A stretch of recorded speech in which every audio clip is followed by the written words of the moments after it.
Let's assume you've got your admit, you're all set to go to the US, and then your visa gets rejected. It sounds devastating, right? Because it is. And all of this can happen just because of a small mistake in your financial documents.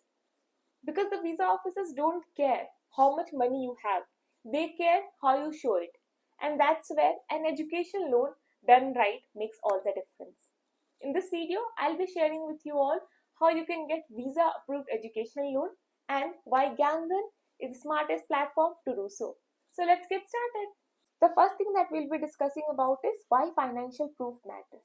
When you're applying for US visa, it's not just about having money. It's about showing money that is traceable, verifiable as well as reliable. जब आप personal funding show करते हो या फिर आप किसी relative से पैसे बोरो कर रहे होते हो, that's not always structured and it's not considered as authentic source of money क्योंकि आप प्रॉपर डॉक्यूमेंटेशन नहीं शो कर पाते हो and in that case visa officers आपके ऊपर ट्रस्ट नहीं कर पाते whether you are financially ready to study there और नॉट. उन केसेस में आपके वीजा रिजेक्शन के चांसेस बढ़ जाते हैं. But if you are taking education loan तो गवर्नमेंट रेगुलेटेड आपको डॉक्यूमेंट्स मिलेंगे जो कि वीजा ऑफिसर्स ट्रस्ट करते हैं. और अगर आपको एजुकेशन लोन एक बैंक प्रोवाइड किया है that means bank has trusted you and has approved your loan.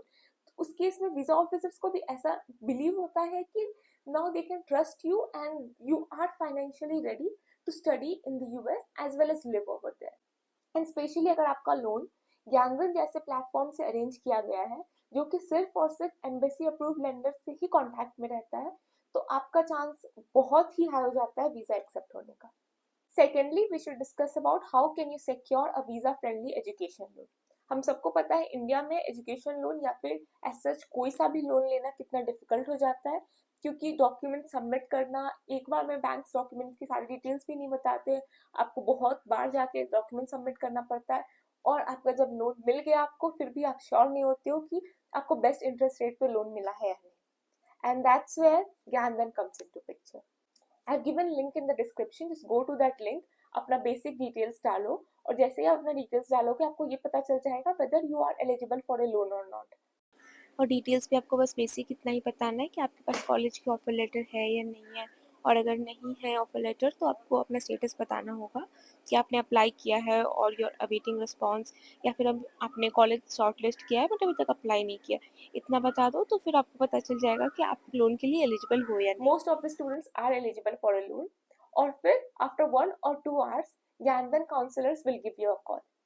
वो डिटेल में आपको सब कुछ बताएंगे, आपके एकेडमिक बैकग्राउंड, आपके फाइनेंशियल बैकग्राउंड, सब चीज को देखते, आपका कोर्स को देख के, आप कंट्री को देख के वो आपको एग्जैक्ट बताएंगे कि आपको कितने अमाउंट का लोन मिल सकता है.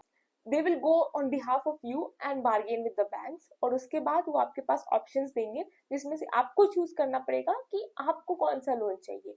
It's not the other way around कि बैंक आपको चूज करिए, no, you will be choosing from different offers. इस बैंक से इतने इंटरेस्ट रेट पे मिल रहा है, इस बैंक से इतने इंटरेस्ट रेट पे मिल रहा है, ये आपको डिटेल में बताएंगे वो. उसके बाद आप चूज कर सकते हो आपको कौन से बैंक के साथ जाना है, कितने इंटरेस्ट रेट पे, कितने अमाउंट का लोन लेना. It will be you deciding. उसके बाद आते हैं डॉक्यूमेंट्स पे. तो अगर आप नॉर्मली कोई बैंक के थ्रू डायरेक्टली जाते हो तो बहुत ही ज्यादा हेक्टिक प्रोसीजर हो जाता है डॉक्यूमेंट सबमिशन. बट यहाँ पे आपको ज्ञानधन काउंसलर्स डिटेल में पीडीएफ सेंड करेंगे कि आपको कौन कौन सा डॉक्यूमेंट सबमिट करना है. वो डॉक्यूमेंट्स एक साथ रेडी करो और फिर आप उसको सबमिट कर सकते. और अगर आप इन सारे सिटीज में से कहीं से भी हो तो आपको तो बिल्कुल चिंता नहीं करना, आपको इवन बैंक में नहीं जाना है. Gyandhan people will come to you, take your document, submit it to the bank और आपको पूरा हैसल फ्री प्रोसीजर से आपको लोन मिल जाएगा. It is as easy as it sounds. और आपको ये लग रहा होगा ज्ञानधन आपकी इतनी हेल्प कर रहा है तो उसके लिए आपको चार्ज करेगा एंड लोन अप्रूव कराने के लिए आपको इतना अमाउंट पे करना पड़ेगा. नहीं, इट इज कम्प्लीटली फ्री. 1 रुपया भी आपको अपना पे नहीं करना है ज्ञानधन को, कुछ भी नहीं. ज्ञानधन बैंक के साथ पार्टनर है और उनका जो भी चार्जेस होता है वो बैंक उन्हें पे करती है, आपको कुछ भी पे नहीं करना है. After listening to all this आपको फिर भी ऐसा लग रहा होगा कि you will borrow money from your relatives और you will take from someone else but you won't opt for education loan. I'll be explaining you how education loan is better than personal funding. For financial proof, if you are taking an education loan, it is always strong and verified, but self-funding can be questioned. Visa approval chances in education loan is much higher than self funding. अगर आप education loan ले रहे हो तो इसके लिए आपको immediate savings नहीं चाहिए बट सेल्फ फंडिंग के लिए बहुत सारे सेविंग्स चाहिए. And if you are studying in a country like US तो वहाँ पे भी खर्चे 50 lakhs to 1 crore to 1.5 crore कितना भी रेंज कर सकता है. तो इट्स वेरी रेयर कि इतने सारे पैसे हो available at a moment. And whenever you opt for education loan, there is always flexibility in fund usage. I'm not saying that self-funding won't work. If you're opting for self-funding, your financial history should be clear, and that's very rare. But here is a catch. अगर आप खुद से भी जाके loan ले रहे हो तो not all loans work for every country. बहुत सारे ऐसे एम्बेसीज हैं जो रिजेक्ट करते हैं सर्टेन लेंडर्स को. तो आपको एज अ स्टूडेंट ये पता नहीं चल पाएगा कि कौन सा एम्बेसी कौन से लेंडर को रिजेक्ट करता है. So it's better to go with embassy approved lenders only. That's all that I wanted to say. Just make sure that a small mistake in your financial documents should not scatter your dreams of studying abroad. A single missing document can put your visa at risk. So why take risk when you have Gandhan?